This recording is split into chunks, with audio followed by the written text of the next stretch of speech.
లూకా సువార్త 23వ అధ్యాయంలో 34వ వాక్యం చదువుకుందాం.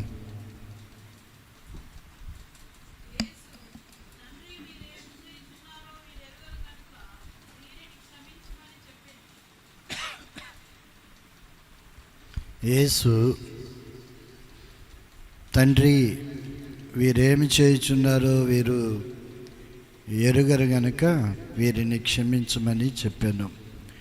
వాక్య భాగంలోనికి వెళ్ళే ముందర చిన్న ప్రార్థన చేసుకుందాం. పాస్టర్ గారు ప్రార్థన చేస్తారు, మనందరం ఏకీవిద్దాం. ప్రార్థన చేసుకుందాం. కృపా సమృద్ధి కలిగిన మా గొప్ప తండ్రి, సర్వశక్తివంతుడా, మీకు స్తోత్రాలయ్యా. ఈ 40 దినముల ఉపవాస శిలువ ధ్యానాల్లో మీరిచ్చిన కృపను బట్టి మీకు స్తోత్రాలు. అలాగనే నాయన, ఇప్పటి వరకు మీ పాటలు నాయన ప్రభ పాటల్లో మాకు తోడై ఉన్నారు నాయన, శక్తివంతుడా. అలాగనే మమ్మల్ని నడిపిస్తున్న విధానం బట్టి మీకు స్తోత్రాలు. వాక్య భాగంలోనికి మేము వెళుతూ ఉండగా నాయన, దైవ సేవకులను మీ యొక్క అభిషేకంతో నింపుకొని మీ సిలువు చాటును మరుగు చేసి మాకు కావలసిన వర్తమానం అందించమని, ఈ విత్తబడే వర్తమానం మా అందరి హృదయాల్లో నూరంతలుగా ముద్రించమని, రావలసిన బిడ్డలను కూడా త్వరగా నడిపించమని యేసు నామమున అడుగుచున్నాము తండ్రి. ఆమేన్. ఆమేన్. హల్లెలూయా, హల్లెలూయా. చదవబడిన లేఖన భాగము లూకా సువార్తలో 23వ అధ్యాయంలో 34వ వాక్యము. అది యేసు, తండ్రి వీరు ఏమి చేయుచున్నారో వీరు ఎరుగరు గనక వీరిని క్షమించమని చెప్పాను. యేసు ప్రభువారు సిలువలో పలికిన మొదటి మాట ఇది. తండ్రి వీరేమి చేయుచున్నారు వీరు ఎరుగరు గనుక వీరిని క్షమించుము. చూడండి, యేసు ప్రభువారు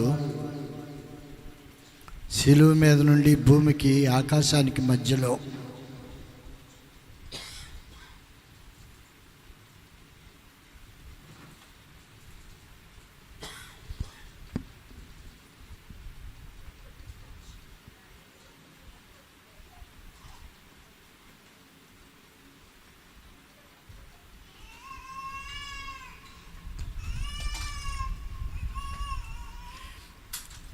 యేసు ప్రభువారు శిలువ మీద నుండి భూమికి ఆకాశానికి మధ్యలో వేలాడుతూ పలికిన 7 మాటల్లో ఈ మాట మొదటి మాట. ఈ మొదటి మాటలో ఆయన తనను హింసించిన వారి కొరకు, దూషించిన వారి కొరకు, ఆయనను ద్వేషించిన వారి కొరకు, హేళన చేసిన వారి కొరకు, అపహసించిన వారి కొరకు, శిలువ చెంత ఆయనను అవమానపరుస్తున్న వారందరి కొరకు ఆయన ఈ మాటలు చెప్పినట్లుగా మనం చూస్తాం. వాక్యంలో ఏముంటుందంటే, వారు కపాలము అనబడిన స్థలానికి వచ్చినప్పుడు అక్కడ కుడివైపున ఒకరిని, ఎడవైపున ఒకరిని, ఆ నేరస్తులను ఆయనతో కూడా సిలువ వేశారు అని వ్రాయబడి ఉంటుంది. కపాలము అనబడిన ఆ స్థలం, కపాలము అనగా కల్వరి గిరి అంటారు. కపాలము అని ఎందుకన్నారంటే, ఆ కల్వరిగిరి లేకపోతే ఆ కొండ ఆ మనిషి పుర్రె పోలి ఉంటుంది, మనిషి యొక్క పుర్రెను పోలి ఉంటుంది కనుక దానికి కపాలము అనే పేరు ఉంటుంది. ఇంకొక మాట ఏంటంటే, మనుషులను చంపేయటానికి, నేరస్తులను చంపేయటానికి ఎవరినైనా సరే తీసుకుని వెళ్ళి ఆ కొండ మీదే సిల్లు వేసి చంపేసేవాళ్ళు. కనుక అక్కడ కపాలములకు ప్రసిద్ధి, ఎముకలకు ప్రసిద్ధి. అదంతా ఒక గందరగోళమైన స్థితి. చాలా వేల మందిని రోమన్ ఆ సామ్రాజ్యంలో రోమియోలు చాలామందిని చంపేశారు. కనుక నేరస్తులైన వారిని అలాగ చంపటము, అది కూడా పట్టణానికి దూరంగా, పట్టణానికి వెలుపలగా తీసుకుని వెళ్ళి ఆ స్థలములో చంపివేయటము మనం చూస్తాం. కనుక నేరస్తుల్లో ఒక ఇద్దరు ఉన్నారు, ఆయనతో కలిసి సిలువ వేసి చంపేయాలి. యాక్చువల్గా ముగ్గురు వాళ్ళు, ఆ ముగ్గురులో ఒక ఆయన్ని విడుదల చేశారు. ఆయన బాసు, ఆయన పేరు బరబ్బా. ఆ బరబ్బాను విడుదల చేసి యేసు ప్రభువుని సిలువకు అప్పచెప్పారు. కనుక మోయలేని భారము అయినటువంటి ప్రభు యొక్క సిలువ, అది బరబ్బా కొరకు తయారు చేయబడిన సిలువ. దాన్ని ప్రభువు వారి భుజాల మీదకి ఎత్తి మోయమన్నారు, లాగమన్నారు. లాగలేకపోతే కొరడాలతో కొట్టారు. చాలా భయంకరమైన ఆ సన్నివేశం. కనుక ఆయన కొండల్లో, ఆ గుట్టల్లో, ముళ్ళల్లో, ఆ తుప్పల్లో, ముళ్ళ తుప్పల్లో ఆయన ఆ సిలువ కొయ్యను లాగలేక దాన్ని అప్పుడప్పుడు పడవేస్తూ ఉన్నప్పుడు అక్కడ ఉన్న వాళ్ళు ఊరుకోలే. వాళ్ళు కొరడాలతో కొట్టి మరలా లేపి ఆయన భుజాన పెట్టారు. అది కొండపై దాకా లాక్కుని వెళ్ళాలి. గమనించండి, యేసు ప్రభు ఒక్కడే సిలువ మోసినట్టుగా మనం చూస్తాం. మిగతా దొంగలేమీ సిలువ మోయలేదు. అర్థమవుతుందా? కనుక అటువంటి భారభరితమైన ఆ సిలువ కొయ్యను కపాలము అనబడిన ఆ కొండపైకి తీసుకుని వెళ్ళారు. కపాలము అనగా కల్వరి గిరి, గొల్గొతా కొండ, ఇలాగా దానికి పేర్లు ఉన్నాయి. కనుక ఇందాక మనం చెప్పినట్లుగా అది పెద్ద ఊరి బయట ఉన్న స్థలం కనుక దాని దగ్గరికి ఎవరైనా వెళ్ళటానికి భయపడతారు. కానీ ఇప్పుడు యేసు ప్రభువాన్ని ఆ కొండపైకి తీసుకుని వెళ్ళారు. ఆయనను సిలువ వేశారు. సిలువ వేసిన తర్వాత ఆయనతో కలిసి ఇద్దరు దొంగలు ఉన్నారు కదా, వాళ్ళని అటొక వేళ్ళు ఇటొకళ్ళు పెట్టి సిలువ వేసేసారు.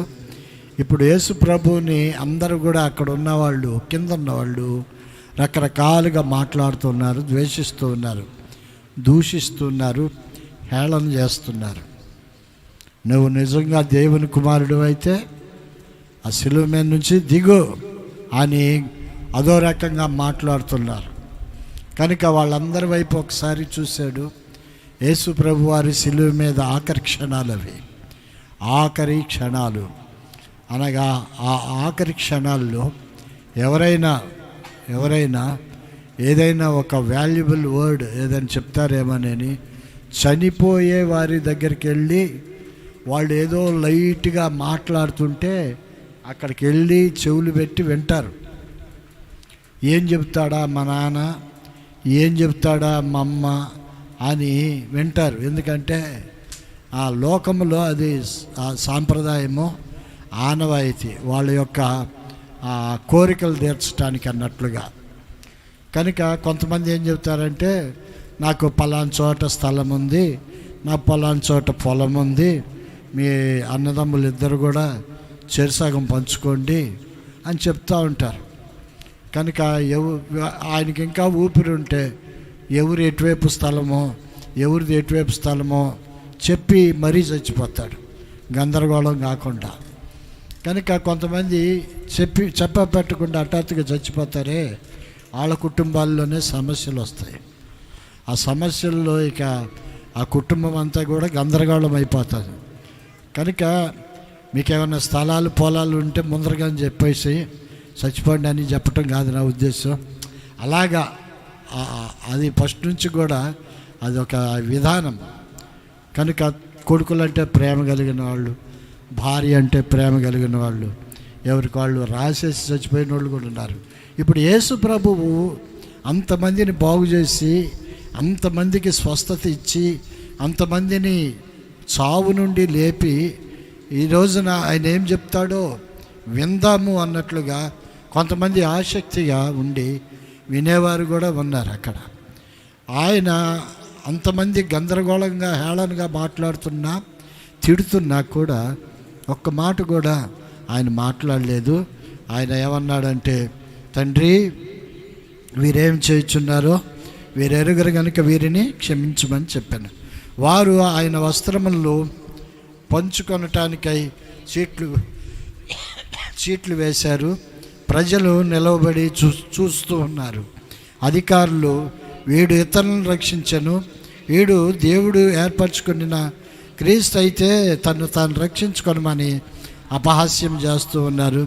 అంతటా సైనికులు ఆయన వద్దకు వచ్చి ఆయనకు చిరకనిచ్చి, నీవు యూదుల రాజువైతే నిన్ను నీవే రక్షించుకొనమని ఆయనను అపహసించినట్లుగా మనము చూస్తాము. ఇతడు యూదుల రాజుని పై విలాసం కూడా ఆయనకు పైగా వ్రాయబడి ఉంది అనేది లోకా 23:33-38 వరకు ఈ మాటలు ఉంటాయి. కనుక క్రీస్తు ప్రభు వారు శిలువపై వేలాడుతున్నప్పుడు తండ్రికి కుమారునికి ఉన్న సంబంధాన్ని ఆయన మరలా జ్ఞాపకం చేస్తూ తండ్రి అని చెప్పటము మనం ఇక్కడ చూస్తూ ఉంటాం. అంటే తండ్రి అని సృష్టికర్తను సంబోధించటము అక్కడ వాళ్ళకి కొద్దిగా ఆశ్చర్యం కలిగజేస్తూ ఉంటుంది. ఈయన చనిపోయేటప్పుడు కూడా తండ్రి అంటున్నాడే, దేవుని కుమారుడు అని ఆయన చెప్పుకున్నాడు. నేను దేవుని కుమారుణ్ణి, నీవన్నట్లుగానే నేను ఆయనను, మెస్సియాను ఇలా చెప్పుకున్నాడు కదా. ఇప్పుడు వాళ్ళకి మరలా జ్ఞాపకం చేస్తూ ఉన్నాడు. నేను తండ్రి అయిన దేవుని కుమారుణ్ణి అనే మాట అక్కడ వాళ్ళకి మరొకసారి జ్ఞాపకం చేస్తూ ఉన్నారు.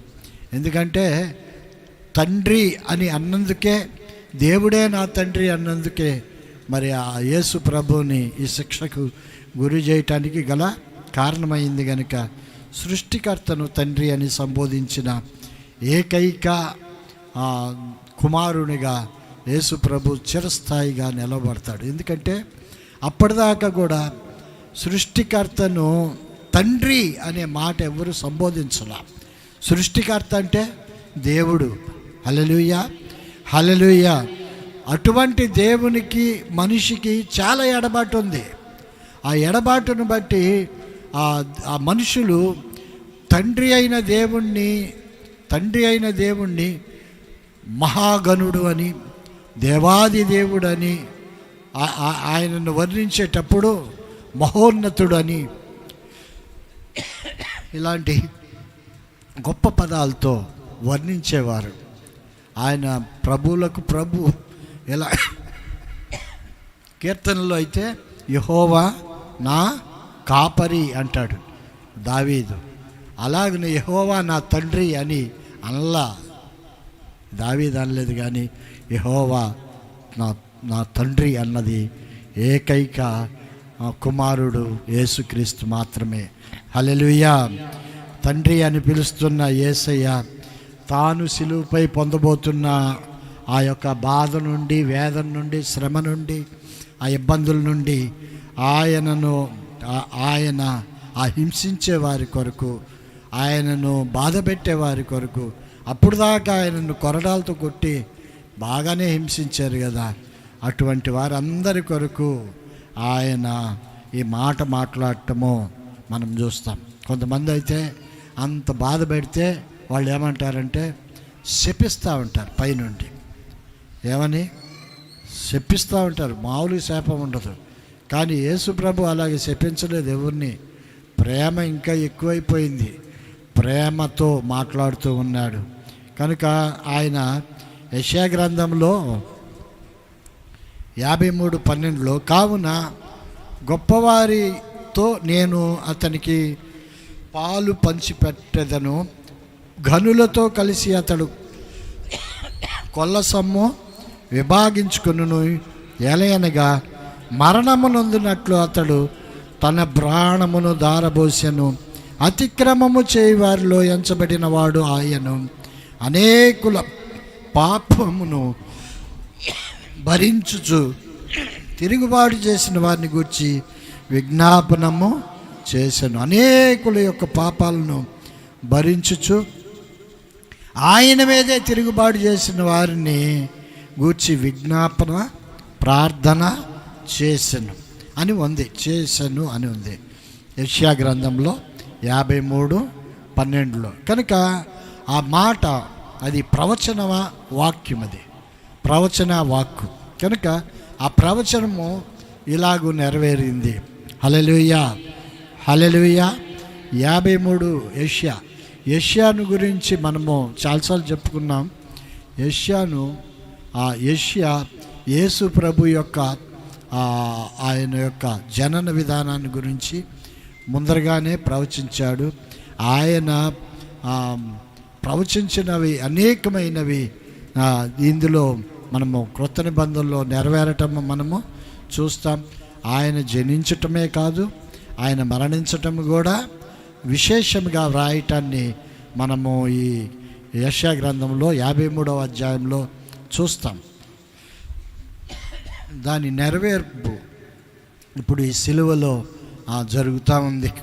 కనుక వాళ్ళందరూ కూడా ఈ మాటలు ఎక్కడో వింటున్నానే అన్నట్లుగానే ఉన్నారు, కానీ వాళ్ళకి అర్థం కాలేదు ఈ లేఖన సారాంశాలు అని. 1 పేతురులో 2:23 ఒక మాట ఉంటుంది.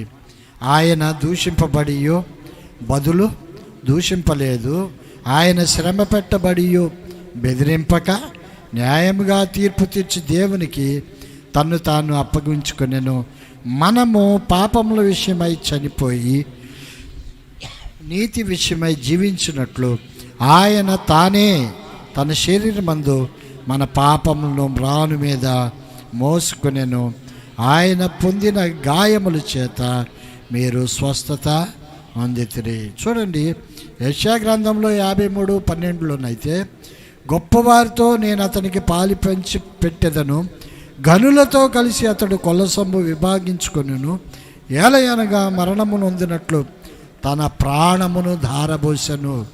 అతిక్రమము చేయి వారిలో ఎంచబడిన వాడు ఆయను. అనేకుల పాపమును భరించుచు తిరుగుబాటు చేసిన వారిని గురించి విజ్ఞాపన చేశాను. చూడండి, అతిక్రమములు చేయి వారితో కూడా ఆయన సిలువ వేయబడ్డాడు.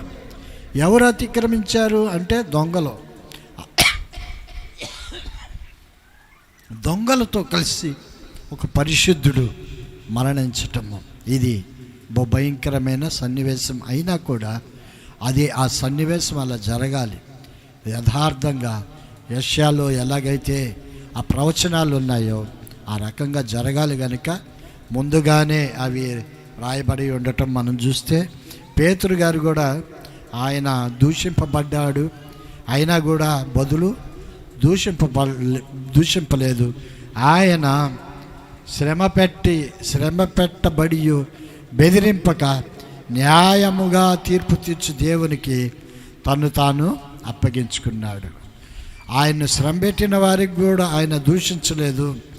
కనుక ఆయన న్యాయముగా దేవుని వైపుగానే చూస్తూ, జరగవలసిందంతా దేవుని చిత్తం కనుక ఆయన వైపు చూస్తూ ఉన్నాడు.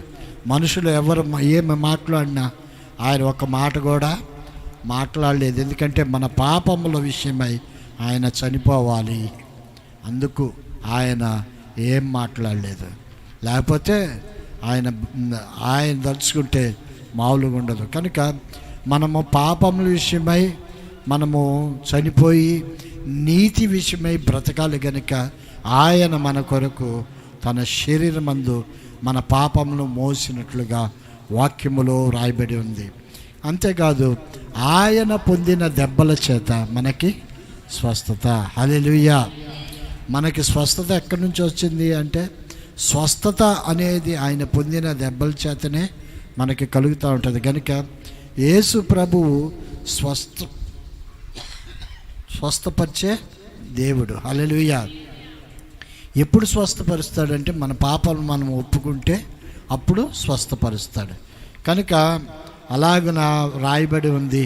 కనుక ఆ మాటలో యేసుప్రభు అంటున్నప్పుడు ఆ కింద వాళ్ళు గ్రహించలేకపోయారు, వాళ్ళకి అర్థం కాలేదు. ఆయన స్వజనులైన యూదుల దగ్గరికి, అన్యులకు, మతాధికారులకు, సామాన్యమైన అక్కడ ఉన్న పౌరులకి, రోమా సైనికులు, వీళ్ళందరి గురించి ఆయన మాట్లాడిన మాటలు ఇవి. అందరి గురించి, స్వజనులైన యూదుల కొరకు. యూదులు ఇప్పటికీ కూడా యేసు ప్రభువుని రక్షకునిగా అంగీకరించరు. కనుక ఆనాడు సిలువ వేసిన వారు కొరడాలతో కొట్టారు కదా, ముళ్ళ కిరీటము పెట్టారు. తర్వాత ఎన్నో ఆయనను పిడిగుద్దులు గుద్ది, నిన్నెవరు గుద్దారు ప్రవచించు అని చెప్పారు. కనుక ఇలాగా తేళనగా ఆయన్ను మాట్లాడటం మనం చూస్తాం. అయితే వారిని రక్షించటానికి, ఎవరిని రక్షించటానికి? నశించిపోయిన వారిని వెదకి రక్షించటానికి మనిషి కుమారుడు ఈ లోకంలోనికి వచ్చాడు. కనుక అవన్నీ కూడా సహించాడు. మానవ శరీరమందు ఆయన ఆ బాధంతా సహించాడు. తర్వాత ఆయన దైవ కుమారుడు అనే మాట యూదులు గ్రహించలేదు. ఆయన యేసు అనే పేరు కలిగిన ఆ పేరుతో ఈ లోకంలోనికి వచ్చాడు అన్న సంగతి వాళ్ళు గ్రహించలే. యోహాను సువార్తలో అయితే 1:1 ఆది యందు వాక్యం ఉండెను, వాక్యము దేవుని యొద్ద ఉండెను, వాక్యము దేవుడై ఉండెను. ఆయన తన స్వకీయుల యొద్దకు వచ్చెను, ఆయన స్వకీయులు ఆయనను అంగీకరింపలేదు. ఆ వాక్యము శరీరధారి అయి కృపా సత్య సంపూర్ణుడిగా మన మధ్య నివసించెను. తండ్రి వలన కలిగిన అద్వితీయ కుమారుని మహిమ వలె మనము ఆయన మహిమను కనుగొంటిమి. మనం ఏం చేసామంటే ఆయన మహిమను కనుగొన్నాం, కానీ యూదులు కనుగొనలేదు. ఆది యందు వాక్యముగా ఉన్న దేవుడు, స్వరముగా వినపడిన దేవుడు ఇప్పుడు ఆయన శరీరాన్ని ధరించుకుని కనబడ్డాడు. ఇదివరకు వినపడ్డాడు, ఇప్పుడు కనబడ్డాడు. కనబడి ఆయన స్వకీయుల వద్దకే వచ్చాడు, కానీ ఆయన స్వకీయులు ఆయనను అంగీకరించలేదు అనే మాట వ్రాయబడి ఉంటుంది. ఆది యందు ఉన్న వాక్యము శరీరాన్ని ధరించుకుంది. ఆ శరీరము కృపలోను సత్యములోను సంపూర్ణంగా మన మధ్య నివసించటం మనం చూస్తాం. కనుక ఆ తండ్రి వలన కలిగిన అద్వితీయ కుమారుడు అనగా ద్వితీయము లేనివాడు ఇంకొకడికి లేడు, ఒకే ఒక్కడు. ఆయన మహిమ వలె మనము కూడా ఆయన మహిమను కనుగొంటిమి. హల్లెలూయా, హల్లెలూయా. కనుక ఆయన కుమారునిగా మానవ ఆకారంతో ఈ లోకంలోనికి రావడాన్ని గురించి మనకు ఆది కాండంలో చూస్తాం. 1 కొరింథీ 2:8 ఒక మాట ఉంటుంది. దేవుని జ్ఞానము మర్మమైనట్టుగా బోధించుచున్నాము, ఈ జ్ఞానము మరుగై ఉండెను. జగత్ ఉత్పత్తికి ముందుగానే దీనిని దేవుడు తన మహిమ నిమిత్తము నియమించెను. అది లోక అధికారులలో, చదవండి,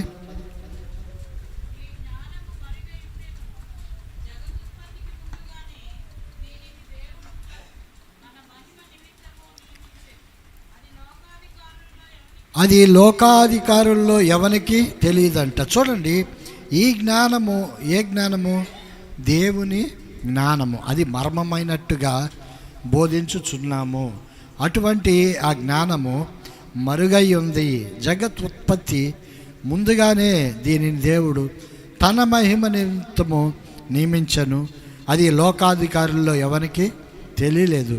అక్కడ ఉన్న వారికి ఎవరికి ఆయన పలానా ఆయన అన్న సంగతి తెలియలేదు. అది వారికి తెలిసి ఉండిన ఎడల మహిమా స్వరూపియగు ప్రభువును సిలువ వేయక పోయి ఉందరు. వాళ్ళకి తెలిస్తే సిలువ ఎందుకు వేస్తారు? ఆయన గురించి వారికి ఏమీ అర్థం కాల. కోర్స్ చాలాసార్లు వాళ్ళు చదివారు కానీ కరెక్ట్గా టయానికి వాళ్ళకి మరుగైపోయింది. వాళ్ళ జ్ఞానము, వాళ్ళకి ఈ విషయము మరుగైపోయింది. ఎందుకని మరుగైపోయిందంటే ఆ యేసు ప్రభువుని సిలువ వేయాలి కనుక వారికి ఆ విషయం, ఆ జ్ఞానము అర్థం కాలేదు. కనుక చూడండి, సిలువ వేయక పోయి ఉందరు. ఇందును గురించి దేవుడు తన్ను ప్రేమించి వారి కొరకు ఏమి సిద్ధపరచనో అవి కంటికి కనబడలేదు, చెవికి వినపడలేదు, మనుష్య హృదయానికి గోచరము కాలేదు అని వ్రాయబడి ఉంది. ఇవన్నీ మనుషులకు తెలియదండి. ఇది దేవుని జ్ఞానం, ఇది మర్మమై ఉన్న జ్ఞానం. కనుకనే ఆయన వచ్చినప్పుడు ఆ జ్ఞానమై ఉన్న దేవుని యొక్క స్వరూపాన్ని గ్రహించలేదు, ఆయన విలువ తెలియలేదు.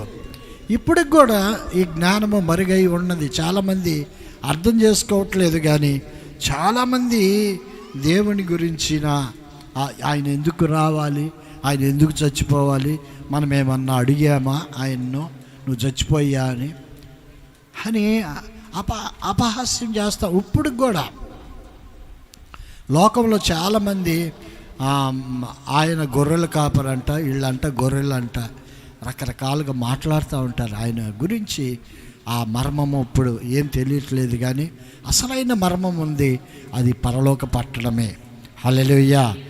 ఆ పరలోక పట్టణము, మర్మమై ఉన్న పరలోక పట్టణాన్ని గురించి ఆయన ఈ లోకంలోనికి వచ్చాయి. అది మనుషులకు అర్థం కాదు. లోకంలో ఉన్న మనిషికి అవి కంటికి కనపడం, చెవికి కూడా వినపడవు, విన్నట్టుగానే ఉంటుంది. వాళ్ళంట పరిశుద్ధులంట, వాళ్ళకంట పరలోకం ఉందంట, ఈ రకంగా ఏళ్ళగా మాట్లాడుతూ ఉంటారు. రేపటి రోజున అందరూ పరలోక పట్టణానికి వెళ్తూ ఉన్నప్పుడు నరకానికి వెళ్ళే వాళ్ళు అప్పుడు ఆలోచిస్తూ ఉంటారు. ఇక అప్పుడు ఆలోచించినా కూడా ఫలితము శూన్యము. గనుక దేవుని హృదయం ఏమిటో వారికి గోచరము కాలేదు అని ప్రభువే ముందుగానే చెప్పాడు. కనుక మనకైతే దేవుడు సుస్పష్టంగా ఆ మహిమను మనకి బయలుపరిచాడు. హల్లెలూయా, హల్లెలూయా. కనుక అంతవరకు మనం సేఫ్ సైడ్లోనే ఉన్నాం. ఆయన మహిమను మనం గ్రహించాము. ఆయన క్రీస్తుని, ఆయన దైవ కుమారుడని, రేపటి రోజున ఆయన మరలా వస్తాడని, ఆయన మనల్ని అందరినీ కూడా తీసుకుని వెళ్తాడు అన్న సంగతి మనకైతే గోచరమే. హల్లెలూయా. కనుక ఆయన హస్తములు, మరి ఆయన యొక్క పాదములు ఆ మేకులతో కొట్టబడి ఉండటము మనం చూస్తాం. ఆయన ఆ రోజుల్లో అనేక మందిని తన స్వహస్తాలతో బాగు చేశాడు. అందరినీ కూడా ఎన్నో చోట్లకు వెళ్ళాడు. ఎన్నో చోట్లకి ఆయన పాదములు నడుస్తూనే ఉన్నాయి. ఆయనకి అలసట లేకుండా నడిచాడు. నిద్ర కూడా పోయాడో లేదో తెలియదు. మొత్తానికి ఆయనకున్న సమయము 3.5 సంవత్సరాలు. ఈ సమయంలో టోటల్గా ఆయన ఎంతైతే ఆయన వెళ్ళాలో అదంతా కూడా ఆయన నడుచుకుంటూ వెళ్ళాడు. అంతేకాదు ఆ రోజుల్లో ఏ వాహనాలు లేవు గనుక శిష్యుల్ని కూడా హడావుడిగా లేపి తీసుకుని వెళ్ళిపోయేవాడు. కనుక అలాగన ఎంతో స్పీడ్గా నడిచేవాడు యేసుప్రభు. స్లోగా నడవరు. సినిమాల్లో చూపెడతా ఉంటారు యేసుప్రభుని, స్లోగా ఒక్కొక్క అడుగు వేసుకుంటూ నడుస్తూ ఉంటారు కదా. అట్ట ఉండదు యేసుప్రభు నడక. స్లోగా నడితే ఏడు నుంచి ఆడికి వెళ్ళాలంటే, ఏడు నుంచి బొంగరాలు బీడి వెళ్ళాలంటే ఎంత టైం పట్టింది? అట్లా సినిమాలు చూపెట్టినట్టుగా ఏడు నుంచి వెంగళరావు నగర్, సంజయ్ నగర్ వెళ్ళాలంటే కనీసం గంట పట్టింది ఒక అడుగులో అడిగేసుకుంటు. అట్టల్లా ఆయన చాలా స్పీడ్గా వెళ్ళేవాడు. ఆయన స్పీడ్గా వెళ్తమే కాదు, ఆయన వెనకాల ఉన్న వాళ్ళని కూడా స్పీడ్గానే నడిపించాడు. కనుక అటువంటి ఆ పాదముల్లో స్వస్థపరిచిన ఆయన చేతుల్లో మేకులు దిగ్గొట్టారు. ఆయన సిలువ వేసిన వారందరినీ కూడా మనస్ఫూర్తిగా ఆయన ఏం చేశాడంటే ప్రేమించాడు, క్షమించాడు. హల్లెలూయా. ఆయన వారి కొరకు ప్రార్థించటం, చనిపోయే ముందర ప్రార్థించటం, ఇది అద్భుతమైన మాట. ఇది తండ్రి, వీరేమి చేయుచున్నారో వీరెరుగరు, వీరిని క్షమించు. ఇది విజ్ఞాపన ప్రార్థన. తండ్రిని వేడుకుంటూ ఉన్నాడు. ఎందుకంటే ఈ పొరపాటు వలన వాళ్ళకి శిక్ష పడకూడదు అనేది, వారిని కూడా క్షమించు అనే మాట రాయటం మనం చూస్తాం. ఆయన మాట్లాడటం మనం చూస్తాం. శత్రువులను సహితము ఆయన ప్రేమించే విధానాన్ని మనం చూస్తే, మరి మనిషికి అనేక మంది శత్రువులు ఉంటారు కదా. చాలామంది శత్రువులు ఉంటారు, చాలామంది మనకు విరోధంగా నడుస్తూ ఉంటారు, మనల్ని ఏదో ఒక విధంగా టార్గెట్ చేస్తూనే ఉంటారు, ఏదో ఒక రకంగా మన మైండ్ అంతా పాడు చేసేస్తూ ఉంటారు, వాళ్ళ కోపం వస్తూ ఉంటుంది. అయినా ఏం చేస్తాము? దేవుడిని బట్టి మౌనంగా ఉంటాం, దేవుడికి అప్పచెప్పాలి. దేవుడు ఏం చేస్తాడంటే ఆయన శిక్ష వేరుగా ఉంటుంది. ఇప్పుడు మన శిక్ష ఏముంది? మనం ఒకవేళ శిక్ష వేధించామనుకోండి, ఒక రెండు గుద్దులు గుద్దుతాం, లేకపోతే 2 దెబ్బలు కొడతాం, లేకపోతే 2 కత్తిపోట్లు పొడుస్తాం, లేకపోతే పూర్తిగా చంపేసేస్తాం. కానీ దేవునితో అలాగుండదు. దేవునితో ఎలాగుంటుందంటే ఆ మనిషి చాలా అసలు ఆ హృదయంలో చాలా బాధపడేటట్లుగా చేసి కుమిలి చచ్చేటట్టుగా చేస్తాడు. అంతేకాదు నరకంలోని కూడా. ఎందుకంటే ఆయన బిడ్డలను శోధించిన, వేధించిన అటువంటి విరోధ భావం కలిగిన వారిని ఆయన వదిలిపెట్టడు. ఎందుకనంటే నిన్ను పుట్టినవాడు ఆయన కంటి పాపను ముట్టినట్టుగానే అన్నట్టుగా ఆయన అంటూ ఉంటాడు. కనుక మనము చర్య తీసుకోకూడదు. మనం చర్య తీసుకోవాలనుకుంటే ఎంతమందిని చంపేయాలి. ఎంతమందిని చంపేయాలి? మనతో విరోధంగా ఉన్న వాళ్ళందరినీ కూడా తలా ఒక కత్తిపోటు పొడిచి వెళ్ళరా దిక్కున్న చోట చెప్పుకోరని పెద్ద రౌడీ అయిపోవాలి మనం కూడా. అంతే కదా? అప్పుడు మీరు కూడా రౌడీలుగా ఇక తయారవ్వాలన్నమాట. లేదు, మనకి అంత లేదు. ఎందుకంటే దేవుడు మనల్ని ఏం చేశాడంటే చాలా చాలా చాలా తగ్గించుకోండి. ఇదే దేవుడు చెప్పిన మాట. ఆయన క్షమాపణ అలాగుంటుంది. అలాంటి క్షమాపణ మనం కూడా కలిగి ఉండాలి అనేది దేవుని యొక్క ఉద్దేశం. అంతే కదా? పోట్లాడుకోండి, దూషించుకోండి, తిట్టుకోండి, జుట్టు పట్టుకోండి, ఇవి కాదు దేవుని యొక్క సంకేతాలు. దేవుని యొక్క ప్రేమ విధానాలు ఇవి కాదు. అస్సలు ఆయన ఆయన దూషించలేదు, నోరు తెరవలేదు. అటువంటి మహోన్నతుడైన దేవుని బిడ్డలం మనం. హల్లెలూయా చెప్పండి, హల్లెలూయా. కనుక ఎఫెసీ 4:32 నేను చదువుతాను. దేవుని పరిశుద్ధాత్మను దుఃఖపరచుకుడి, విమోచన దినం వరకు ఆయన యందు మీరు ముద్రింపబడి ఉన్నారు. మీరు ఇతరులను బాధ పెట్టినప్పుడు అప్పుడు పరిశుద్ధాత్మ దేవుడు బాధపడుతూ ఉంటాడు. మీ ఎడల ఆయనకున్న ప్రేమను మీరు ఒకసారి గమనించాలి. ఆయన దుఃఖపెట్టకూడదు. ప్లస్ తర్వాత ఏమైపోతుందంటే లోకస్తుల్లాగా మీరు కూడా అయిపోయి ఇక లోకంలో కలిసిపోతారు. అప్పుడు ఇంకా పరిశుద్ధాత్మకు మరీ దుఃఖము ఉంటుంది మీ పట్ల. ఎందుకంటే ఎంతగానో మిమ్మల్ని ప్రేమించి మిమ్మల్ని ఆయన కుమారులుగా ఆయన చేసుకున్నాడు, మిమ్మల్ని ఏర్పాటు చేసుకున్నాడు ఆయన కుమారులుగా. వాస్తవానికి మనకి ఆయన కుమారులు అనిపించుకోవటానికి అధికారం లేదు. మనమే అంత మన బతికంత ఆఫ్టర్ ఆల్ మన పరిస్థితులు, మన జీవితం అంతా కూడా ఒకసారి ఆలోచిస్తే బహు భయంకరమైన స్థితిలో నుండి మనము బయటకు వచ్చాం. అది ఇదివరకు చేసాం, అయిపోయింది. ఇప్పుడు లేదు. ఎందుకంటే మనము దేవుని బిడ్డలుగా ఎంచబడ్డాం. దేవుడు కూడా మనం చూసి బాధపడకూడదు. పరిశుద్ధాత్మను దుఃఖపరిచేటట్లుగా మనం ఉండకూడదు. ఆయనను ఒకవేళ మనుషులను దూషిస్తూ కొంతమంది ఏం చేస్తారంటే ప్రభువును కూడా దూషిస్తూ ఉంటారు. అలా మారిపోతారు. మనము పరిశుద్ధాత్మను కానీ క్రీస్తుని కానీ ఇతరులను కానీ మనము బాధ పెట్టేవారిగా మనము ఉండకూడదు. విమోచన దినం వరకు ఆయన యందు మీరు ముద్రింపబడి ఉన్నారు. మీ మీద ఒక స్టాంప్ ఉంది, మీ పేపర్ మీద ఆయన ఒక సైన్ పెట్టాడు, వీరు నా బిడ్డలు అని. మీరు ఆయన బిడ్డలుగా ముద్రింపబడ్డారు, దేవుని బిడ్డలు. మీరు ఏదో అల్లటప్పగా బ్రతుకుతున్నామని మీరు అనుకుంటున్నారు, కానీ మీ కొరకు ఆయన చాలా చాలా చాలా ఆయన ప్రణాళిక వేరు. అసలు ఆయన విధానం వేరు. చిన్న చిన్న విషయాలకి మీరు అల్లాడిపోతా దేవుడు నన్ను పట్టించుకోవట్లేదు అది ఇదని మీరు అనుకోవటం కాదు. దేవుని దృష్టిలో మీరు ఆల్రెడీ ఉన్నారు.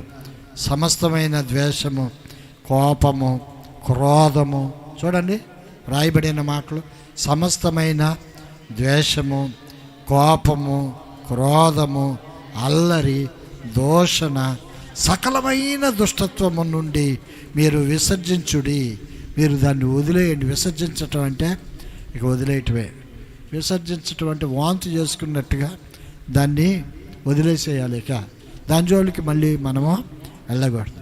అందుకని పౌలు అంటాడు, ఈ లోకంలో అంతా కూడా నాకు పెంటతో సమానము అంటాడు. మరలా ఆ పెంట దగ్గరికి వెళ్ళను అని అర్థం. అంటే అంత తీవ్రమైన పదజాలము ఆయన వాడాడు. ఎందుకంటే పౌలుకి ఇవన్నీ ఉన్నాయి. క్రోధం ఉంది, ద్వేషం ఉంది. ఆయన వన్స్ వదిలిపెట్టిన తర్వాత అవన్నీ కూడా పక్కన పెట్టేశాడు. ఇప్పుడు క్రీస్తు కొరకు బ్రతుకుతూ ఉన్నాడు. హల్లెలూయా. అలాగనే మనం కూడా ఏం చేయాలంటే అవన్నీ విసర్జించి ఒకని ఎడల ఒకడు దయగలిగి కరుణా హృదయులై క్రీస్తునందు దేవుడు మిమ్మును క్షమించిన ప్రకారము మీరును ఒకరినొకరు క్షమించండి. దేవుడు మిమ్మల్ని క్షమించాడుగా. దేవుడే. మొన్న ఒకసారి ఒక మాట కూడా చెప్పాను నేను. అదేంటంటే ఒక ఆయనకి, ఒక రాజుకి లేకపోతే ఒక జమీందారికి 1,00,000 రూపాయలు అప్పున్నవాడు ఒకడున్నాడు. మొత్తం టాలీ చేసుకుంటే వీడేంది 1,00,000 రూపాయలు ఉన్నాడు అప్పు, వీడేంది అసలు ఒక పైసా కూడా కట్టట్లేదు అని వాడిని పిలిపించాడు. రే ఏంద్రా ఇంత డబ్బులు ఉన్నాయి, నీదే డబ్బులు ఇవ్వాల్సినవి ఉన్నాయి, ఒక పైసా కూడా కట్టట్లేదు, 2-3 సంవత్సరాల నుంచి చూస్తున్నా పైసా కూడా కట్టట్లేదు అనే. నాకు తెలియదు అబ్బాయి, నువ్వు ఎలా కట్టుకుంటావో నాకు తెలియదు. నీ ఆస్తులు అమ్ముకుంటావో, నీ పిల్లల్ని అమ్ముకుంటావో, నీ భార్యని అమ్ముకుంటావో, లేకపోతే నువ్వే అమ్ముడిపోతావో నాకు తెలియదు. నాకు మాత్రం అప్పు కట్టు అని అంటే ఆయన కాళ్ళ మీద పడిపోయి బతిమలాడాడు. అయ్యా అయ్యా అయ్యా అయ్యా అయ్యా కడతానయ్యా టైము అని శోకండాలు పెట్టి ఏడుస్తూ ఉంటే ఆ జమీందారు అంటాడు, బాగా జాలేసేసి, పోరా పో పనికి మాలినోడా, నువ్వు కట్టలేవు సావలేవు, తీసుకునేటప్పుడు బాగానే తీసుకున్నావు అని ఆ 1,00,000 రూపాయలు అప్పు, 1,00,000 కానీ 10 లక్షలు కానీ ఆ అప్పు క్షమించేశాడు. పో కట్టవసరం లేదు, పోరా పో అనవసరంగా బా అని ఆడిని క్షమించి ఆడ అప్పు కూడా క్షమించాడు. ఇప్పుడు ఈడు ఏం చేశాడంటే వీడికి ఒక 1,000 రూపాయలు అప్పు ఉన్నవాడు గుర్తొచ్చాడు. వీడికి ఎవరికి 1,00,000 రూపాయలు అప్పు ఉన్నవాడికి 1,000 రూపాయలు అప్పు ఉన్నవాడు గుర్తొచ్చాడు. ఆడిని పిలిపించాడు. ఏంద్రా నా డబ్బులు ఎప్పుడెత్తా అన్నాడు. అనగానే అయ్యా ఇస్తానులే వీడు బతుకులాడినట్టే ఆడు బతుకులాడాడు. ఆడు బతుకులాడితే ఈడెందుకు ఊరుకుంటాడు, ఉండు నిన్ను జైల్లో పెట్టిస్తానని జైల్లో పెట్టించాడు. ఆ మాట జమీందారికి లేకపోతే ఆ రాజుకి తెలిసింది. అరే వాడేవుడురా, వాడిని నేను క్షమించానుగా, వాడిని నేను క్షమిస్తే ఈడేం చేయాలా, 1,000 రూపాయలు వాడిని క్షమించలేడా, 1,00,000 రూపాయలు లేకపోతే 10 లక్షలు నేను క్షమించాను, ఆఫ్టర్ ఆల్ 1,000 రూపాయల వాడి కోసం జైల్లో పెట్టిస్తాడా, అరే వాడిని పిలిపించరా అన్నాడు. ఆడొచ్చాడు. అయ్యగారు మోసుకొని వీడిని తీసుకెళ్ళి జైల్లో పడేయండి అన్నాడు. ఆడిని విడుదల చేశారు. 1,000 రూపాయలు. అంటే దేవుడు మనకున్న అన్ని పాపములు క్షమిస్తే మనం ఆఫ్టర్ ఆల్ మనుషులు చేసే కొన్ని క్షమించలేమా? ఇది దేవుని యొక్క తత్వం. మీకు బోధపడేటట్టుగా చెబుతున్నాను. దేవుడే స్వయంగా భయంకరమైన మన పాపాలన్నిటినీ క్షమిస్తే మన పట్ల ఇతరులు చేసిన నువ్వు అనుకోవచ్చు అది భయంకరమైన పాపమే అనుకోవచ్చు. నీకు బాగా కోపం వచ్చేసింది, అది నీకు అసలు అల్లాడిపోతున్న మైండ్ అంతా కూడా ఇదైపోయింది. అయినా కూడా దేవుడు అంటాడు, క్షమించు మైహోనా, నేనున్నానుగా మీకెందుకు, నేను తీసుకుంటాను. మీ పట్ల ఏదేది జరుగుతుందో, మీకు ఎంత అన్యాయంగా జరుగుతుందో, మిమ్మల్ని ఎలా తిడుతున్నారో అదంతా నాకు తెలీదా, నేను చూడట్లేదు అనుకుంటున్నావా పిచ్చోడా, నేను చూస్తానే ఉన్నా, నువ్వు క్షమించు, చూడు వాడి సంగతి నువ్వు చూడు అని అంటాడు దేవుడు. హల్లెలూయా చెప్పండి, హల్లెలూయా. కాబట్టి మనం క్రీస్తు బిడ్డలం కనుక మనం కూడా ఒకరినొకరు దేవుడు మనల్ని క్షమించిన ప్రకారంగా మనం ఇతరులని క్షమించాలి. హల్లెలూయా. లూకాసు వార్తలో 6:36-38 వరకు, కాబట్టి మీ తండ్రి కనికరము గలవాడై ఉన్నట్టు మీరును కనికరము గలవారై ఉండాలి. తీర్పు తీర్చొద్దు, అప్పుడు మిమ్మును గూర్చి తీర్పు తీర్చబడదు. నేరము మోపొద్దు, అప్పుడు మీ మీద నేరము మోపబడదు. క్షమించుడి, అప్పుడు మీరు క్షమింపబడతారు. ఇయ్యండి, అప్పుడు మీకు ఇయ్యబడును. అణిచి కుదిలించి దిగజారినట్లు నిండు కొలతను మనుషులు మీ ఒళ్ళో కొలుతురు. మీరు ఏ కొలతతో కొలుస్తారో ఆ కొలతతోనే మీకు మరలా కొలవబడినని చెప్పాను. మీరు ఎలాగైతే ఇతరులను ట్రీట్ చేస్తారో, ఇతరుల పట్ల మీరు ఎలాగైతే మీరు స్పందిస్తారో, అదే ప్రకారంగా దేవుని యొక్క స్పందన మీ పట్ల కూడా అలాగే ఉంటుంది. మీరు కోపముతో వాడి మీద ఉంటే దేవుని కోపము మీ మీద ఉంటుంది, ఖచ్చితంగా ఉంటుంది. కనుక మన ఆలోచనల్లో మన సొంత ఆలోచనలు కాదు, క్రీస్తుకు అనుగుణంగా మన ఆలోచనలు ఉన్నాయా లేదా ఇది చూసుకోవాలి. కనుక ఒకసారి పేతురు గారు వచ్చి, అయ్యా నేను ఎన్నిసార్లు క్షమించాలి, ఇప్పుడు మా సొంత వాళ్ళు ఉన్నారు, ఎన్నిసార్లు క్షమించాలి అంటే, ఒక 7 సార్లా అని అంటే, కాదు అంటాడు యేసుప్రభు. అంటే మరి ఎన్నిసార్లు? ఓ 70 సార్లు క్షమిస్తే సరిపోద్దా అని అంటే, కాదు. ఆయన ఏమంటాడంటే, చదువుదాం. మత్తయి సువార్త 18:21-22.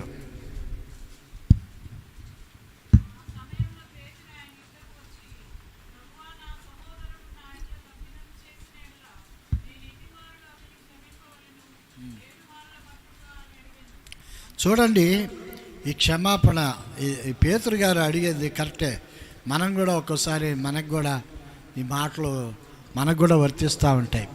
ఆ పేతురు గారు అంటున్నారు, ప్రభా నా సహోదరుడు, నా సొంతోడే, నా తోబుట్టువే, నా సొంతోడే నన్ను నా ఎడల తప్పిదం చేశాడు, గొప్ప తప్పిదమే చేశాడు, నేను భరించలేనంత తప్పిదము చేశాడు. కనుక నేను క్షమిస్తానే ఉన్నా, వాడు ఇంకా చేస్తున్నాడు, అధిగమిస్తున్నాడు, ఇంకా కోపం రేపుతున్నాడు. నేను ఎన్ని మార్లు క్షమించాలి? వాడేమో పొద్దుగూకులు నా మీద రైజ్ అయిపోతున్నాడు. ఎన్నిసార్లు క్షమించాలయ్యా యేసయ్యా అని అడుగుతూ ఉన్నాడు. అడుగుతూ ఉంటే 7 మార్లా 7 సార్లు క్షమించమంటావా అంటే, 7 సార్లు క్షమించిన తర్వాత 8వ చంపేయమనా? కాదుగా. 8వ తిట్టమనా? కాదుగా. 7 మార్లు మట్టుకా, 8 మార్లు మట్టుకా అని అడుగుతూ ఉన్నాడు. అందుకే యేసు అతనితో ఇట్లా అన్నాడు, 7 మార్లు మట్టుకే కాదు, 70 ఏళ్ల మార్లు, 70 సంవత్సరాలు నువ్వు క్షమిస్తానే ఉండాలన్నాడు. అంటే ఒక లైఫ్ అంతా కూడా, నీ లైఫ్ అంతా క్షమించటమే నీ పని. దేవుడు చెప్పే మాటలు ఒక్కోసారి మనకి అర్థం కాదు. ఏంది అట్ట అన్నాడు దేవుడు అంటే, అట్టనే అన్నాడుగా. మరి ఏమన్నాడు? 70 మార్లు మట్టుకని మీతో చెప్పుచున్నాను. కనుక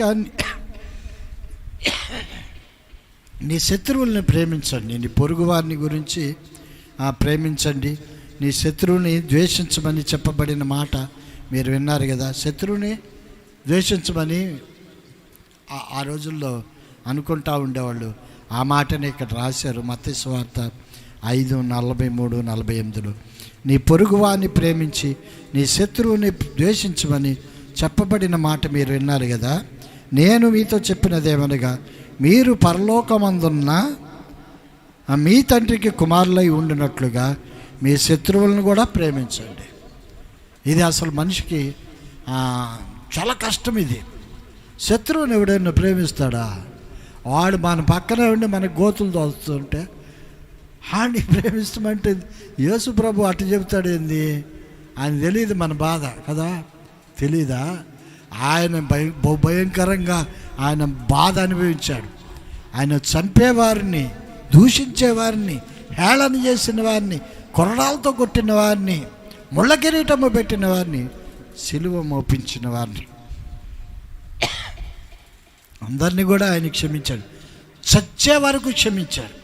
హల్లెలూయా. అంటే ప్రాణమిచ్చినంతగా ఆయన క్షమించి ప్రేమించాడు. అది క్రీస్తు తత్వం. ఈ క్రీస్తు తత్వము అందరికీ బోధపడదు. కనుక మీరు మీ తండ్రికి కుమారులై ఉండి మీ శత్రువులను ప్రేమించండి.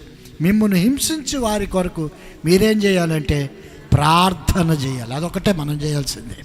అయ్యా నువ్వు చూసుకొని ఆయన ఆ మనిషిని మార్చయ్యా. ఇంకా అదే మనం చేయాల్సిందే. అంతకు మించి మనకి లేదు. ఇంకా అంతకు మించి మనకి డైలాగులు కూడా ఏమి లేవు. అయ్యా అని ప్రార్థన చేయండి అంటే ఆ హింసించే వారికి వరకు ప్రార్థన చేయండి. నాశనం అయిపోవాలయ్యా, దుంప నాశనం అయిపోవాలయ్యా యేసయ్యా, ఆడసలు బతకూడదు, నా కళ్ళ ముందర ఉండకూడదు. ఇటువంటి ప్రార్థనలు దేవుడు ఎండం అట్టటి అస్సలు ఎండ. ఆడసలు ఆడు వండాలో ఓడాలో దేవునికి తెలుసు. హల్లెలూయా. తెలీదా? తెలుసు. ఆడి సంగతి అంతా దేవునికి తెలుసు. కనుక నువ్వు చేయాల్సింది ఏంటంటే ప్రార్థన చేయటమే. ప్రార్థన అంటే నాశనం అవ్వాలని కాదు సుమి. ఆడిని దుంపనాశనం చేసేయన ఆయన అని కాదు, వాడిని మార్చమని ప్రార్థన చేయాలి. దేవుడు మన ప్రార్థన బట్టి వాడికి ఏం చేస్తాడంటే తగినట్టుగానే చేస్తూ ఉంటాడు. మనమేం బాధపడాల్సిన పని లేదు. ఆయన చెడ్డవారి మీద మంచివారి మీద తన సూర్యుని ఉదయింపజేసి నీతిమంతుల మీద అనీతిమంతుల మీద వర్షము కురిపించుచున్నాడు. మీరు మిమ్మును ప్రేమించిన వారినే ప్రేమించిన ఎడల మీకేం ఫలం? ఇప్పుడు నేను ప్రేమించే వాళ్ళనే ప్రేమిస్తున్నావు, దానివల్ల నీకేంటి లాభం? ఆడు ప్రేమిస్తున్నాడు, నువ్వు ప్రేమిస్తున్నావు. అది కాదు దేవుని తత్వం. వాడు దేశించినా నువ్వు ప్రేమించటం, అది దేవుని తత్వం. ఇది చాలా కష్టం. అది మనిషికి కష్టం. మనిషి అన్నవాడికి కష్టం అండి ఈ మాట. ఇంకో మాటలో చెప్పాలంటే అస్సలు వల్ల కాదు మనకి. ఎందుకంటే అంతగా మన బుర్ర పాడైపోయింది వాడి విధానాల్లో. అవతల వాడి శత్రువులాగా తయారైపోయాడు. ఎట్ట ప్రేమిస్తాం? అట్టటోడిని ప్రేమించలేము. కానీ ప్రేమించు అంటాడు యేసు ప్రభు. అదే మనిషి తన యొక్క పరిశుద్ధతను కాపాడుకోవటం అంటే అదే. దిగజారిపోకూడదు. ఏది ఎలా జరగాలో అది దేవుడు అలాగే జరిగిస్తూ ఉంటాడు. హల్లెలూయా.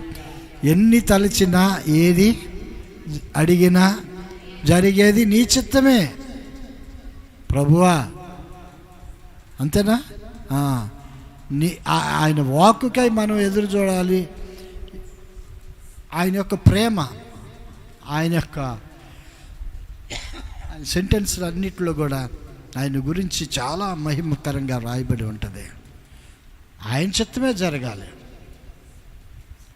మన చిత్తం కాదు. మన చిత్తం అయితే మనం చాలా చేసేస్తాం. కనుక అలాగ ఉండకూడదు మనము. కనుక దేవుడైతే మరి ఆయన చేయాలంటే ఎంతమందిని చంపేయాలా? దేవుడిని తిడతా ఉంటారు కొంతమంది, యేసుప్రభుని తిడతా ఉంటారు, మరియమ్మని తిడతా ఉంటారు, అందరిని తిడతా ఉంటారు, క్రైస్తవులను తిడతా ఉంటారు. దేవుడు అట్ట ఉంటాడు. ఎందుకని అంటే ఆయనకి కోపం రాదా అంటే టైం ఉంది. ప్రేమిస్తూ ఉన్నాడు, మారేదాకా కొంతమందిని ప్రేమిస్తారు. కొంతమంది బైబిల్ని చింపేసేసేస్తారు, తగలబెడతా ఉంటారు. అట్టటోళ్ళని కూడా మార్చిన దేవుడు. హల్లెలూయా. అర్థమవుతుందా? సువార్త చెప్పడానికి వేరే చోటకి వెళ్తే అక్కడ వాళ్ళ మీద పేడ నీళ్ళు ఆ రాళ్లతో కొట్టి హింసించిన వాళ్ళు కూడా మారిన వాళ్ళని చాలామంది సాక్షులు ఉన్నారు. హల్లెలూయా. కనుక దేవునికి ఏదైనా సాధ్యమే, ఆయనకి అసాధ్యమైంది ఏదీ లేదు. ఇప్పుడైతే ప్రజెంట్ నీ సిచ్యువేషన్ ఎలాగుందంటే గందరగోళంగా ఉంది, అదంతా కూడా ఆయన శాంతపరుస్తాడు. హల్లెలూయా. కనుక యోసేపును టార్గెట్ చేశారు అన్నలందరూ కూడా. అన్నలందరూ కలిసి టార్గెట్ ఒక్కడిని, అది దేవుని బిడ్డని ఒక్కడిని టార్గెట్ చేసి బావిలో పడేసేసేస్తే బావిలో ఉండి కూడా ప్రార్థన చేస్తా ఉన్నాడు. నీ శోధనలో ఉన్నప్పుడు నువ్వు ఆ శోధనను బట్టి నువ్వు ప్రార్థన చేయటమే. ప్రభువా, ఈ శోధన, ఇది భయంకరమైన శోధన అయ్యా, దీనిలో నుండి నన్ను లేవనెత్తునైనా. నువ్వు చెయ్యగలిగింది అదే. దేవుడు ఏం చేశాడు? యోసేపును ఉన్నతమైన స్థానంలో నిలబెడతానని ఆయనకు ఒక వాగ్దానం ఉంది, ఆయనకు ఒక దర్శనం ఉంది. ఆ దర్శనం ప్రకారంగా వెళ్తున్నా ఆయన జీవితం కిందకెళ్ళిపోతుంది. కిందకెళ్ళిపోయినా కూడా ప్రార్థన ఆయన అస్సలు ఆపలేదు. మన పరిస్థితి దారుణమైన పరిస్థితుల్లోనికి వెళ్ళిపోయినా కూడా, అందరూ కూడా మన మీద మూకుమ్ముడిగా దాడి చేసినా కూడా ప్రార్థన మాత్రం మరవకూడదు. హల్లెలూయా, హల్లెలూయా. ప్రార్థన ప్రార్థన ప్రార్థన, పట్టుదల కలిగి ప్రార్థన చేయాలి. వాళ్ళందరికంటే ఉన్నతమైన స్థానంలో దేవుడు నేను నిలబెట్టబోతున్నాడు. ఆమేన్. నీవు చేయాల్సింది ఒకటే, ప్రార్థన చేయటమే. తర్వాత అన్నదమ్ములందరూ వచ్చి యోసేపు దగ్గరికి వచ్చి బెగ్గింగ్ చేయలేదా? తినడానికి తిండి లేక అందరూ వచ్చి వరుసగా నిలబడి చేయలేదా? వచ్చారు. అప్పుడు యోసేపు వాళ్ళందరినీ గుర్తుపెట్టాడా? అప్పుడు ఇంకా కోపం రావాలిగా యోసేపుకి. ఉన్నతమైన స్థానంలో ఉన్నాడు యోసేపు. ఇప్పుడు పడిపోయావు అని నీవు అనుకున్నావు, కానీ ఉన్నతంగా నిన్ను నిలబెట్టబోతున్నాడు. హల్లెలూయా, హల్లెలూయా. నిన్నెవరైతే బాధ పెట్టారో, నిన్నెవరైతే హింసించారో, ఎవరైతే నీవు వాడు నాకు శత్రువు అని నువ్వు అనుకున్నా కూడా దేవుణ్ణి బట్టి నీవు క్షమించావో, వాళ్ళందరినీ కాళ్ళ దగ్గరికి వస్తారు. నమ్ము దేవుని మాట, నమ్ము. ఖచ్చితంగా నిన్ను ఉన్నతమైన స్థానంలో నిలబెట్టడానికే దేవాది దేవుడు నీ పక్షాన ఉన్నాడు. చిన్నదానికి పెద్దదానికి కలవరం చెందొద్దు, కలత చెందొద్దు. అందుకనే దేవుడు అంటాడు, మీ శత్రువుల్ని ప్రేమించండి, మిమ్మును హింసించుతున్న వారి కొరకు మీరు ప్రార్థన చేయండి, శపించొద్దు. ప్రార్థన మాత్రం చేయండి. ప్రేమ కలిగి ఉండటానికి ప్రయాసపడండి. ప్రయాసపడి అనే మాట ఉందే, అది చాలా మనిషికి ఒక భారభరితమైన మాట. అది ప్రయాసపడి ప్రేమించటానికి ప్రయాస. ఎలా ప్రేమిస్తావు? అసలు వల్ల కాదు ప్రభువా, వల్ల కాదు నాయన, అసలు నా వల్ల కాదు, ఆడిని మాత్రం క్షమించను. నువ్వు క్షమించాలి అంటాడు యేసు ప్రభు. అదే ప్రయాస. మనకి కొద్దిగా భారభరితంగా ఉంటుంది. క్షమించాలంటే వాడిని ముఖాముఖిగా చూస్తున్నప్పుడు లోపల నుంచి అగ్ని పర్వతాలు పేలినట్టుగా ఉంటాయి. అంత తీవ్రంగా మనల్ని బాధ పెట్టిన వాడు ఎవడైనా సరే, వాడు శత్రువైనా ఎవడైనా క్షమించటమే మనం చేయాల్సింది. అదే మన ప్రయాస. ప్రేమ కలిగి ఉండటానికి ప్రయాస పడండి. పౌలు ప్రేమను గూర్చి చాలా చోట్ల రాశాడు. ఆయన తత్వాన్ని మీకు ఆయన అంటాడు, మీకు భాషావరం ఉన్న దేవదూతల భాష మీరు మాట్లాడినా ప్రేమ లేని వాడవైతే నువ్వు వ్యర్థుడవు అంటున్నాడు. మన దేవుడు ప్రేమ కలిగిన దేవుడు. హల్లెలూయా చెప్పండి గట్టిగా, హల్లెలూయా. కనుక హింసించిన వారి కొరకు ఆయన ప్రార్థన చేశాడు. ఆయన ఎందుకు మనకి ఈ మార్గము బోధించాడు అంటే, మాదిరికరంగా ఆయన మరి మన జీవితం ఎలాగ జీవించాలో మాదిరి చూపించాడు. మాదిరి చూపించాడు. అంతగా చనిపోయేంతగా ఆయన బాధపడినా కూడా ఒక్కరిని కూడా ఆయన శపించలేదు సుమి. అందరినీ ప్రేమించాడు, క్షమించాడు. ఇంకొక మాట చెప్పేసి నేను ముగించేస్తాను. స్టెఫను అనే వ్యక్తి ఉన్నాడు. అపోస్తులలో ఆ వ్యక్తికి మంచి ఆదరణ కలిగిన వ్యక్తిగా ఉంటుంది. అపోస్తలులందరూ కూడా యేసు ప్రభు సిలువను గురించిన సువార్తను బోధించడానికి భయపడి లోపలున్నారు. అప్పుడు స్టెఫను ఏమన్నాడు తెలిసిన, మనము భయపడి లోపల ఉండటానిక? స్టెఫను ఆయనలో ఉన్న ఉద్రేకం, పరిశుద్ధాత్మ దేవుడు ఆయనలో ఉండి మాట్లాడుతూ ఉన్నమాట. అందుకు కాదు, మనము దేవుని శక్తిని పొందుకున్నాం, చావో రేవో తెలుసుకుందాం, పదండి సువార్త కొరకంటే, స్టెఫను కొద్ది రోజులు ఆగు అని అన్నారు వీళ్ళు. అయినా కూడా ఆయన ఆగల, డైరెక్ట్గా దేవాలయంలోనికి వెళ్ళిపోయాడు. యేసు ప్రభుని గురించి బోధించటము మొదలుపెట్టారు.